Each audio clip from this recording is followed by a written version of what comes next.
Hello అందరికీ welcome to Rama cooking and vlogs. ఈరోజు అయితే మనము ఓలిగలు ఎలా చేయాలో చూద్దాము.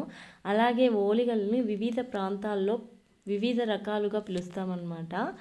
ఓలిగలని, పోలీలని, భక్షాలని, బొబ్బట్లని ఇలా పిలుస్తాము. అలాగే మా రాయలసీమలో అనంతపూర్ సైడ్ అయితే వీటిని ఓలిగలు అంటామండి. ఓలిగలు అనంతపూర్లో చాలా ఫేమస్. అనంతపూర్ పాతూరులో అయితే మరీ ఫేమస్ అండి. అక్కడ ప్రతి ఇంట్లోనూ ఒక షాప్ అయితే ఉంటుంది, ఓలిగల షాపు. బస్ టేస్ట్ కూడా అట్లే ఉంటుందండి, చాలా చాలా బాగుంటాయి. అనంతపూర్లో ఉండే వాళ్ళకైతే పాతూరు బాగా తెలుస్తుంది. ఎవరికి ఓలిగలు కావాలన్నా అక్కడే పోయి తీసుకుంటాం అన్నమాట. మామూలుగా టేస్ట్ మాత్రం అదిరిపోతాయండి అక్కడ ఉండే ఓలిగలు మాత్రము. కోవా ఓలిగలు కూడా దొరుకుతాయి మనకి. ఇప్పుడు ఓలిగలు ఎలా చేయాలో చూసేద్దామండి. ముందుగా అయితే మనము మైదా పిండి తీసుకోవాలి. అలాగే ఓలిగ రవ్వ అని బయట షాప్లో దొరుకుతుందండి, అది కూడా తీసుకోవాలి. సగం సగం క్వాంటిటీ అయినా తీసుకోవచ్చు, లేదంటే మైదా పిండి కొంచెం ఎక్కువగా తీసుకొని కొంచెం ఓలిగ రవ్వ అయితే తీసుకోవచ్చు అనమాట. రెండు తీసుకొని బాగా కలుపుకోవాలి. ఓలిగ రవ్వ అయినా బాంబే రవ్వ అయినా ఒకటే, మిక్స్ చేసేసుకొని బాగా కలుపుకోవాలి. అంటే కొద్ది కొద్దిగా వాటర్ వేసుకొని కలుపుకోవాలన్నమాట. అలాగే దాంట్లో కొంచెం పసుపు, కొంచెం ఉప్పు అయితే కలుపుకోవాలి.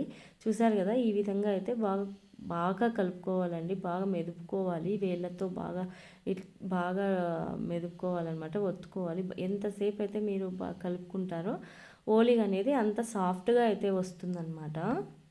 ఓలిగ పిండి అనేది చాలా సాఫ్ట్గా ఉండాలి. అలాగే మనము ఓలిగలు చేసే ముందర ఒక 1 అవర్ ముందరైనా కలుపుకొని పెట్టేసుకుంటే ఓలిగ అనేది చాలా మృదువుగా అయితే వస్తుందండి. చూసారు కదా, ఇలా వీడియోలో చూసిన విధంగా మనం వేళ్ళతో బాగా బాగా కలిపేసుకోవాలి పిండినంతా మొత్తము. అలాగే ఒక 10 నిమిషాలు, ఒక మినిమం అంటే 10 నిమిషాలు అయితే అలా మెదుపుకోవాలండి. చూసారు కదా, ఆ విధంగా అయితే బాగా కలుపుకొని ఒక మూత పెట్టేసి ఒక 1 అవర్ పక్కన పెట్టేసేయాలండి, అంతే. ఇక్కడైతే మేము పొయ్యి మీద శనగబ్యాళ్ళు అయితే ఉడకబెట్టుకుంటున్నాం అనమాట. ఆ ఉడకబెట్టిన నీళ్ళతోనే ఓలిగ రసం అయితే మేము చేస్తాము. ఆ బ్యాళ్ళను తీసుకొని బాగా ఉడికిన తర్వాత నీళ్ళనన్నీ పక్కన ఉంచేసి దాంతో రసం చేస్తామన్నమాట, ఓలిగ రసము. అలాగే ఆ బ్యాళ్ళలోకి మనము బెల్లం అయితే కలుపుకోవాలి. అదే కేజీ బెల్లం అయితే పర్ఫెక్ట్గా సరిపోతుంది. ఒకవేళ తీపి తక్కువగా తినే వాళ్ళైతే కొంచెం తగ్గించుకొని వేసుకోవచ్చండి. అలాగే కొన్ని యాలక్కాయలు కూడా మా అత్త కొట్టేస్తుంది, దాంట్లోకి వేసేసుకొని కొద్దిగా పచ్చి కొబ్బరి కూడా కలిపేసుకుంటే చాలా బాగుంటుందన్నమాట. ఇవన్నీ బాగా మీకు సంగటి కట్టి, అక్కడ రాయలసీమ వాళ్ళకైతే తెలుస్తుందండి, సంగటి కట్టితో బాగా మీరు కలిపేసుకున్నట్టయితే ఇక్కడే సగం వరకు పప్పు అంతా మెదిగిపోతుందన్నమాట. రుబ్బేటప్పుడు కొంచెం ఈజీగా ఉంటుంది. మళ్ళీ మనం అంతా బాగా మిక్స్ చేసేసుకొని ఆ సంగటి కట్టితో ఇలా రుబ్బుకోవాలి. బాగా రుబ్బుకున్న తర్వాత మనం పక్కన పెట్టేసుకోవాలండి. ఇప్పుడు మనం కలిపి పెట్టుకున్న మైదా పిండిని అయితే తీసుకొని ముద్దలుగా ఒక చేతికి ఆయిల్ కానీ ఏదైనా పూసుకొని, ఎందుకంటే చాలా సాఫ్ట్గా ఉంటుంది కదండి, ఖర్చుకుంటుంది మైదా.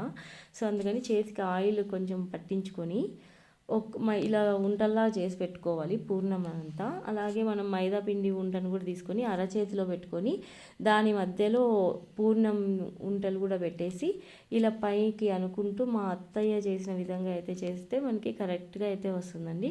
ఆ తర్వాత మీతో ఓలిక్ కవర్ ఉంటే ఓలిక్ కవర్ మీద బ్రష్ చేసుకోండి, బాగా ఉంటుంది. ఇక్కడ మేమైతే సన్ఫ్లవర్ ఆయిల్ కవర్ అయితే యూస్ చేస్తున్నామండి. మీకు ఏ విధంగా అయితే ఏ కవర్లో అయినా చేసుకోవచ్చు, ఓలిక్ కవర్ అయితే బాగుంటుంది. అలాగే మనం ఒక పెనం తీసుకొని వేడైన తర్వాత కొద్దిగా నెయ్యి అయితే పూసుకోవాలి.